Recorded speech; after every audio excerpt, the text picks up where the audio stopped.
We're joined today by Matt White, Vice President of Advancement and President of the Foundation at Utah State University. Matt is one of those innovative people, especially when it comes to utilizing resources, especially around events, campaigns, and we've had the privilege to be able to work with him on a number of things. So Matt, to pick your brain a little bit, maybe let's start with the conversation of strategic vision and planning. When you go into and when you approach the Create Your Aggie Impact, what were you and your team thinking about and where did it go? So we had a group that came together, and a group that involved not just advancement staff, university leadership, but also some of our key stakeholders. And the conversation started is, what do we want to accomplish? Mm-hmm. We quickly realized that the traditional campaign, the $1 billion, the number, was not something that really resonated with our constituency, our external constituency in doing that. The other thing that we noticed right away was from our university leadership, ownership of a campaign and the logo and the brand, the marketing, that it was, is this advancement's campaign or is this the university's campaign? And I've heard that a lot throughout the years in campaigns that I've been a part of. And really framing it that this is the university's campaign, this is not the foundation campaign, this is not advancement leading all the efforts, was something really critical to what we wanted to accomplish and really poise success in doing that. The other thing from a strategic standpoint we looked at was campaigns are perpetual. Mm-hmm. We had a successful $500 million campaign under the previous president. Coming into this campaign, it's what do we want to accomplish? What are the impact initiatives? What are we going to do to better the university and move the university forward? And how do we create ownership in that process? Not just from our university leaders, but also our stakeholders that were involved. And so as we started looking at this idea of what we wanted to do and accomplish with this new campaign, we started picking elements that we really liked and picking elements that we thought, you know what, this just wouldn't resonate with our constituency. One of the key things we looked at early on was identifying our consultants and partners. Mm-hmm. And we went a little different approach from a strategy standpoint than what I've been accustomed to at the previous comprehensive campaigns that I've worked on in my past. Was we wanted to identify consultants and leaders across the industry that were going to be very specific to making us excellent and executing the campaign. Mm-hmm. So as we looked across the industry, we looked at how do we get data? Who are the leaders in data in order for us to form a staffing model and being able to tell a story in what we're doing? Who are the leaders in training to prepare the university leaders and our volunteers to be excellent in making sure that we're successful? Who are the leaders in stewardship and donor engagement? So we looked at this comprehensive view and said, okay, let's identify strategic leaders and then bring them into the fold to help us with various components instead of the traditional consultant that comes in, which I think is a great model for most institutions. It just wasn't right for Utah State at the time when we started this. And I would say today, continuing with our campaign, it's still those strategic leaders, those strategic partners that we're bringing in to doing that. And that kind of led into the event side too, is who out there understands what we're trying to accomplish at Utah State and doesn't give us the cut, copy, paste playbook, but is able to adapt and form those effective practices. Because what we did in my previous institutions, the best practice there was not going to be the best practice for Utah State. We wanted to take those effective things and build them into what we wanted to accomplish strategically, and then get buy-in across our different stakeholder groups to be able to do that. And who better than strategically bring in experts on data, experts on events, experts on human resources and professional development, experts on board training and development to make sure that we set this comprehensive, holistic view of what we wanted this campaign to be. And then it was identifying our key initiatives and how strategically what we wanted to accomplish in this campaign built up to our strategic plan for the university. I had the fortune of, in my role, where we're not an institutionally related foundation, we're an institutionally supported foundation, so I'm a state employee who also has foundation responsibilities, being on the president's cabinet and leadership team, being asked to help facilitate and co-chair the university strategic plan, which we were able to take to the board and the campaign to build up key ideas. Again, under the traditional campaign buckets of students, faculty, excellence, facilities, but really focusing that more on those key initiatives and strategies that we wanted to highlight in front of our donors that would really help propel the university forward by accomplishing these very strategic things that we wanted to do. Is this a change that you see that may take hold and go across the university environment across the country to change the idea of the big campaign into something more focused, something more strategic? I'm always careful to say that because I really don't believe in those best practices, because what we do at Utah State might not resonate with everybody. We got rid of portfolios. Do I think that would work in a highly decentralized shop? I don't. Or it might work in a different way of implementation than what we were able to do with our model at Utah State. I do think that there are elements that are really important for all those going into campaigns to look at. What is the appetite of the board, your key volunteers? How do you engage your key volunteers, which I know we'll discuss in a little bit? How are you leveraging the university? And then how do you make it? I think the biggest thing is, how do you make this a university campaign? At Utah State, we don't have a campaign slogan. We don't have a campaign logo. I didn't want to go around to the different colleges and athletics in our statewide campus system, which is very unique. We go to our other campuses in Price, Utah, and Blanding, and Moab, and Tooele. Everyone has a unique makeup. And to say, this is what you're doing, wouldn't resonate with those communities. To say, I need you to put this logo on your website, and to go along with this umbrella of the campaign slogan. What we wanted them to do was own what their initiatives were and how philanthropy and the power of philanthropy would elevate the work that they're doing and help them achieve success from their faculty, their students, programs, whatever those different components are, what they're doing, and they own it. So we do have across campus and across our statewide system some units that have picked different slogans that they wanted to own, which we're okay with. It's under the Create Your Aggie Impact campaign umbrella. So when you look at nationally what institutions are doing, I think that the ownership of campaigns and impact initiatives among units is really important. I think that's a trend we're going to continue to see. I think donor engagement in campaigns is changing, and how they want to be part of the 10-year billion-dollar campaign or impact initiatives. I also think from a communication standpoint, with how communication is received now, it's a constant 24 hours news cycle where if you're not talking about what you're doing in the silent phase, you're losing. And you're losing donor interest. You're not telling donor stories in an effective way. You're not sharing impact. Campaigns are about impact. You're not sharing impact in unique ways. I think you're behind the 8 ball with being successful in a campaign and doing it. Yeah, and the other reality that we all deal with across the country is leadership changes. I went through a presidential leadership change during this campaign. By having an impact initiative-based campaign, the new president came in, we said, here's what the different colleges are doing. What are the initiatives that you want us to champion? How do we get donors to invest in those and lead the charge in those? So our engagement with those donors and with those initiatives changes right away. So across the country, I think the traditional campaign is still a tool that many institutions are able to use. But I do think there's elements that are changing with how we market, how we communicate, how we tell stories, the timeline of campaigns, and the perpetual nature of all these campaigns, that you end one, you're starting another right away. Instead, let's just keep rolling out new initiatives, get champions to undertake those initiatives, donor champions, university champions, and create a cycle that as you complete one, you celebrate it. You can have impact campaign events on those initiatives to have donors tell their story, why they're investing in them, and then keep those rolling out through the course of whatever period of time you want, and change them as you need to, as university leaders change, as initiative change, and as needs for higher ed and what we need to tell the story about higher ed changes. What role did technology play in all of this? Technology was absolutely critical. Looking at data, and I have Colleen Hobson, Jake, Ricky, our data analytics team, Rachel Richards, just are amazing in looking at the data.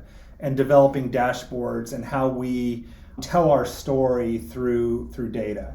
And the data is not just important for what we've accomplished, but it's also important for where we know we need to go from a donor perspective, from a numbers perspective, and how we approach getting the right ROI out of what we want to accomplish too. And I think that's one thing when you look at the future of higher ed fundraising. Our budgets are tight. Where we invest is really critically important. And this campaign, investing in strategic partners, is critically important instead of a comprehensive model. But it's also important that our development officers leverage our campaign events and leverage our donor base in the right way to make sure that we are successful. We can't afford to take trips and have events that have a very low ROI. Higher ed just can't afford that. We are constantly being looked at.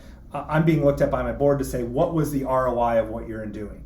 For every dollar we spend, we have a goal to raise $7 to $8. Okay. And that's a goal the board has set. And we've been consistently around the $7.50 to $8 mark that we're doing. So we're showing the right ROI in doing it. When we have an event, we look at data, we look at technology, we look at the different ways that we can tell our story through communication, through social media, through all sorts of different channels.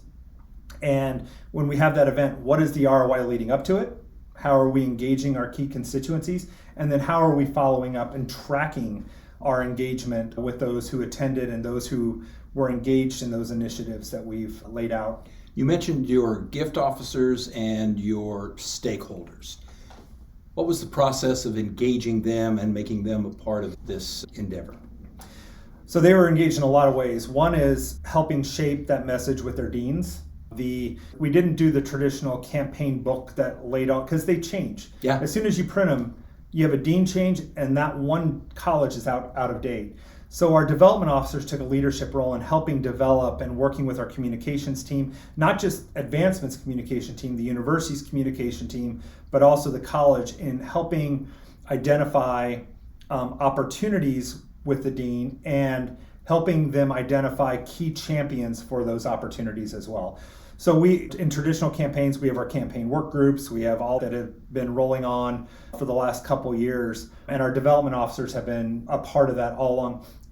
And I would say not just our development officers, but when you look at Advancement as a whole, our data analytics team, really helping identify if we're looking for an initiative on land, water, air, and a policy institute around that, who are those donors that would be engaged in being a part of something pretty special? And then our development officers helping go and facilitate those conversations to get those investors in those key impact initiatives that we've rolled out. What are some of the challenges that you have faced as you have gone down this path? Yeah, one is funding. I think money is always the big challenge. The traditional campaign, and I just had this conversation with a group of foundation leaders recently. We utilize the campaign to develop resources for staffing, because there is staffing models that show if you want to do this type of campaign, here's the staffing model you need to be successful in doing that. You got to have money for your kickoff event when you hit 70%, that you go public with that, and then your closing event. One of the things that we're constantly looking at in the foundation board, our finance committee, university leadership, we've been looking at is, as we do this perpetual campaign, so we've had a couple key campaign events. We didn't do a wait till we're at 70%. We launched our impact initiatives. We had donors that came in and basically did testimonials and calls for support to join them in investing in these key initiatives that were key parts of our strategic plan for the university or key initiatives for the colleges. We've had micro events that will go and break down some of those key impact initiatives and then invest with the colleges or athletics or statewide and micro events on initiatives. And then we go back macro again. With our new president coming in, we identified more impact initiatives with our new president. Engineering, space were really important to what she wants to accomplish. And so we rolled some of those out in our next one. So as we do these events are pricey and need to have the right ROI. Right. But we want to continue to roll these out over the course of time in doing that. along with that engagement that's really important, our training of our boards, our key volunteers, investing in that. So we're working on some funding models for the campaign to keep it perpetual, that we're not having to go back to our university partner on a frequent basis to say, okay, if we want to do this, how do we resource it? But how do we budget in these different initiatives? Because we have seen clearly they have a significant ROI for the university. Right. We've demonstrated that ROI for each one of our events. And so we do know that they're important to do. We just need to figure out the challenge of keeping these funded and going.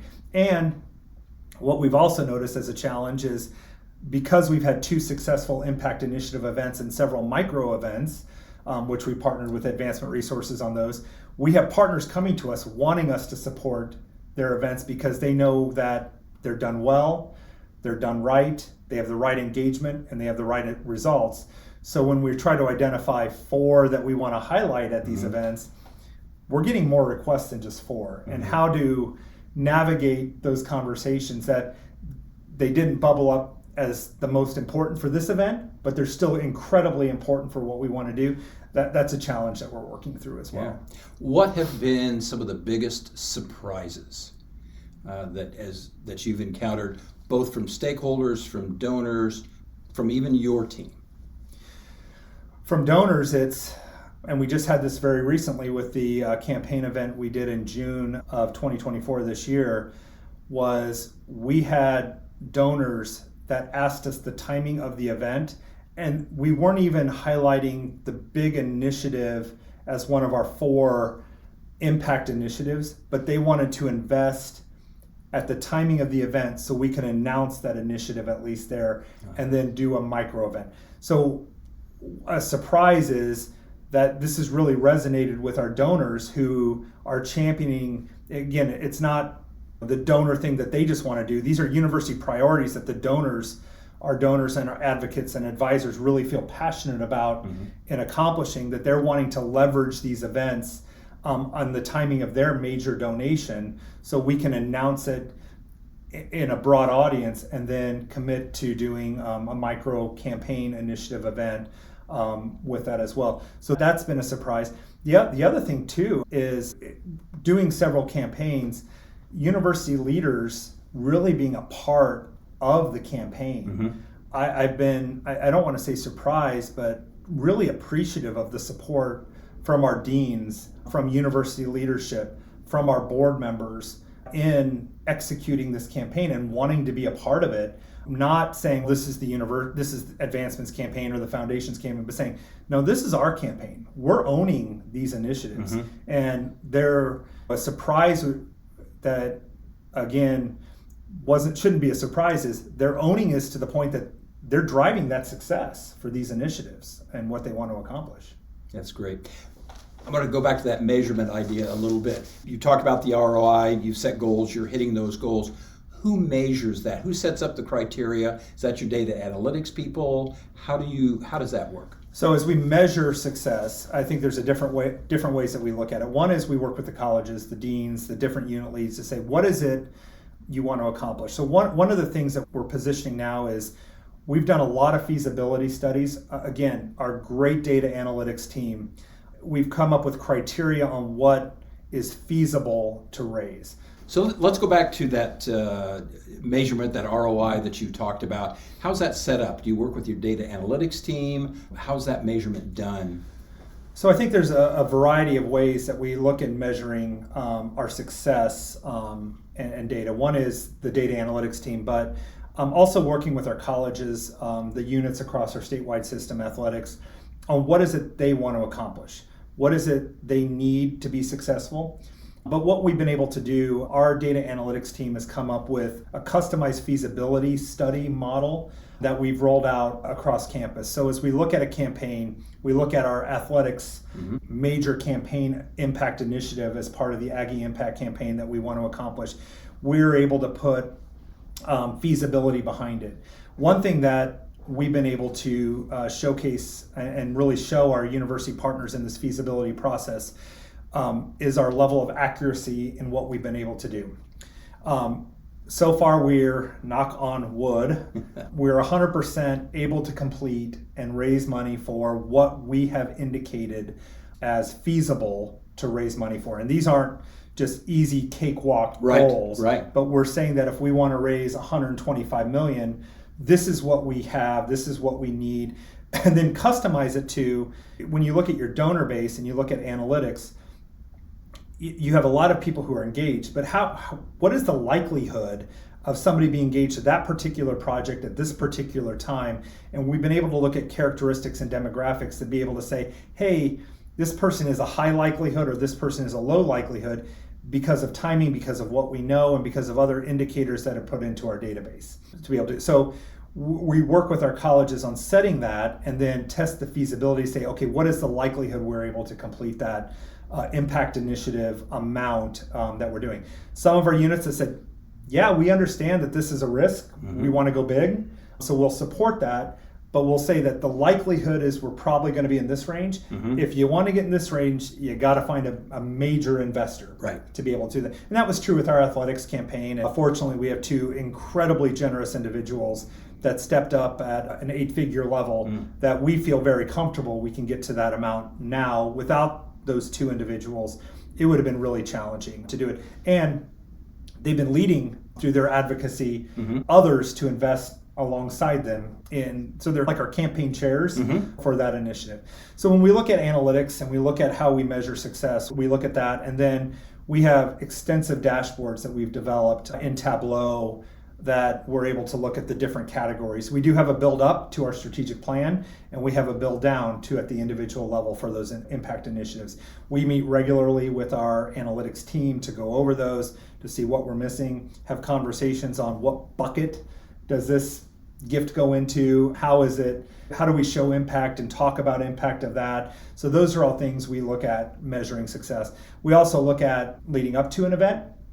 So leading up to this last event we did with Advancement Resources, we leveraged 30 million of new announced gifts the month leading up to the Impact Initiative event. Wow. And then after that, we track 30, 60, 90 days of what we've raised in doing that. And I'm proud to say we've raised several millions of dollars after the Impact event as well, over just the 30 days since the event. New gifts, new commitments that have come in that have been directed to some of those initiatives as well. So we're constantly looking and measuring that as well. With this kind of success, what's the future now? How will you continue to build and go down that road? Yeah, I think one thing I always challenge our data analytics team is to keep refining, to keep getting more accurate, because we want to make sure that we not just are successful, but we're maximizing what we're trying to do from a philanthropic standpoint. So the data might say we could raise 10 million for this initiative or 30 million for this, or this college wants to do 60 and the data shows that. But we want to keep pushing the envelope because the power of philanthropy is imperative for what the university needs to do. That's going to differentiate us from the good institutions and the exceptional institutions with what the state is able to provide and new programs and initiatives. That takes philanthropy to be able to do that. So we're constantly pushing the envelope, coming up with new impact initiatives. One of the things we're constantly looking for too through data is who do we identify as our champions? And that's through the art and the science, to use a good Advancement Resources term, of what we're doing. The science is, here's some people that have given to causes like this, to given to the university like this. The art is engaging them in a way that leverages what they can do to fulfill their personal philanthropic goals, but also help the university reach new milestones for what we want to accomplish. I know there are a lot of boards across campus. How did you engage them and bring them in? What were some of the tactics and methodologies? That's where Advancement Resources as our partner came in as well, not just understanding what our culture was, but the one thing I really have appreciated about our consulting partners like Advancement Resources is not going to the traditional playbook, but building something new. And one of the things we wanted to leverage was, how do we train our boards to be champions of these initiatives? And the other tactic and strategy was making sure that we got those individuals, our stakeholders that were our leading advocates, advisors, and investors, and our key champions for what we wanted to do, to make sure they were present at our campaign impact initiative events, because many of them were investing in them. And so one of the strategies we developed was, prior to our impact initiative big events, our broad events, was having board workshops. Mm-hmm. And we really labeled them our board workshops. And we invited our trustees, foundation board, alumni board, all the college boards, the athletics board, our statewide campus boards, to join us in what it means to be a part of something special, of this new campaign. What does it mean to be investors, advocates, advisors in what we needed to do? And so those workshops that we held the morning before the events mm-hmm. were really critical to getting that buy-in from those boards. After those workshops, many of those boards met individually on how they were going to execute their unit's strategy and impact initiatives that their units had to be successful as well. And to me, that was a key component of, one, training your boards, not just the foundation board, but boards across campus, because they're owning the agricultural goal and the College of Humanities and Social Sciences goal and the athletics goal and the USU Eastern goal in Price, Utah. They're owning those things. And so leveraging those workshops to be able to talk about philanthropy, talking about unique ways of giving, talking about how they can tell their donor story to others was really important to us. Developing their narrative for making that ask to others to join them in supporting the university or supporting the initiative that they're passionate about. And that was really critical in bringing this together, our volunteers and our champions to doing that, and then having them be present at the campaign event to really hear what the university is leveraging for success and doing that, we felt was really important. We had at both workshops over 110 board members from across campus attend, which was absolutely incredible. Okay. So we want to continue to hold those workshops every 14 to 18 months as we continue these new initiatives, new impact initiatives, bringing our boards together and finding new ways to engage them. Each one has looked a little different. The first one we had, boards sat together. So the CHAS board, the science board, engineering board, we're all with our boards, the foundation board, et cetera. The feedback we heard from that first workshop was, boy, we'd really like to see what other boards are doing. So working with Advancement Resources, we came up with a new curriculum and we mixed our boards. So every table had board members from different groups and talking about what they were doing, how they were supporting their dean or their unit lead and helping them achieve success in the campaign that they were moving forward. What advice would you have for organizations that want to go down this route, to establish impact-oriented events, whether they're micro events, whether they're larger events? Where do you start and what advice would you give? I would say, listen. The President Cockett at the time asked me, this new campaign, because one of the reasons I got brought in was lead the next campaign. She goes, this new campaign, what if it doesn't work? I'm like, we'll roll out the playbook for the traditional campaign model. We know it. Yeah. We have seen what that can do. But what we know for Utah State is when we talk to the donors about feasibility, I went to every college board, athletics board, foundation board, alumni board, and trustees and said, if we bring in a consultant and we test feasibility, would you be willing to meet with them? And they're like, oh, we did that in the last campaign. Would you be willing to meet with me? They said, we will sit down. We will commit to sitting down and talking to you. We don't need somebody from the outside to come and talk to us. And my job as vice president for advancement, as chief fundraiser, I should be doing that anyway. Sure. And having those conversations with our donors about what they want to accomplish through their giving at Utah State that's meaningful to them. So I should be doing that anyway. So it was clear from our donors that was something that they did not really feel comfortable doing. It was also clear that from our boards, a 10-year campaign to raise whatever amount didn't excite them. So my advice to others would be, talk to your constituents, talk to university leaders, talk to your major donors, find out what is meaningful to them that they want to accomplish, find out what in a traditional campaign is going to be successful, find out what in a new model of campaigns that are out there are going to be successful, and find your way to do it. It's not There's not one way to anything. Again, best practices, we develop our own best practices. We find effective things. We've found effective campaign tools and tactics that are successful that we want to leverage in our new impact initiative-based campaign. That's good. Find those things out, but build a model that's right for you. And if it's a traditional campaign, and that's what's going to excite your donor base, and that's what's going to get the university to invest in a model for increased fundraising, great. If it's something that we experience at Utah State, don't be scared to try something new, to be innovative, to leverage new ideas that are out there in the right way, but listen to what your constituency wants and what's going to engage them in raising dollars for the university. One of our goals is we don't talk about what we've raised. We've raised hundreds of millions of dollars since we started this. At some point, will we announce the dollar amount when we hit certain milestones? We will. Do I think we'll hit that $1 billion amount over a period of time? I absolutely do. But that doesn't excite people to say $1 billion. What excites people is say, your gift helped 20 students receive a scholarship. And we have a scholarship goal as part of our strategic plan and campaign initiative. That means something to them. That $100 million we want to raise for scholarships. That athletic goal when you're passionate about athletics.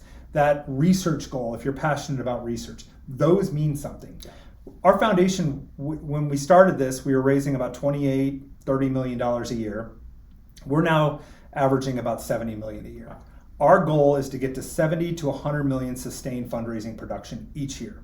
That's our goal. That's the goal our foundation and advancement has set. We're getting close to that, what we want to accomplish each year. That's what we as advancement leaders need to always look at is it's not just about getting to $1 billion, it's about getting to a new level of sustained success. I've seen a lot of campaigns, they get to that $1 billion and then they go, okay, now we're going to reset. They go back down instead of sustained. And our goal is that sustained impact because that's what's going to continue to propel our university forward, Utah State University forward, in accomplishing our strategic plan and vision for our president, our deans, and other university leaders. That's great.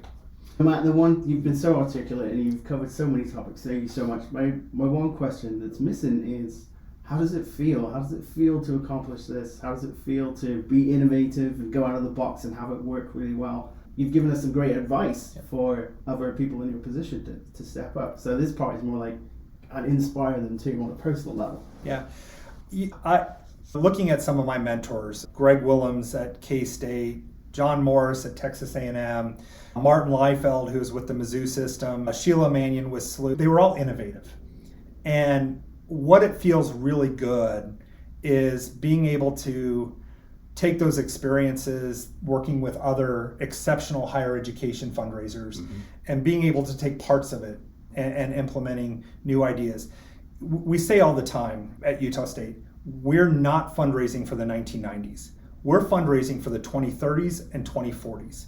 We need to position our shop now to meet the donor expectations of 2030 because that donor base is changing. And if we don't change, we're going to be left behind. And I'm not going to allow that to happen on my watch because that's what feels good. Building something, creating something. We're not the steward. At Utah State, I tell our advancement team, don't be the steward of a process. Be an innovator of a process.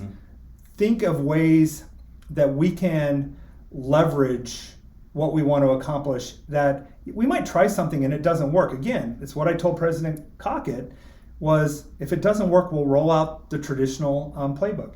What I've told our new President Cantwell is find those initiatives. Let's roll those out. Let's really excite people. And we have a great leader in President Cantwell that is really behind these initiatives across campus and setting a strict vision for herself of what she wants to accomplish and how philanthropy plays a part of that. But let's be innovative. Let's find things. The one thing also that has, I wouldn't say surprised me, going back to that question, but our donors are excited because we always talk about that entrepreneurial spirit that Aggies have, that our alumni have, going out and creating businesses and doing things. When we've taken this campaign to them to say, we want you to be a part of this, This is something new. This is something nobody else has done. This is an entrepreneurial idea.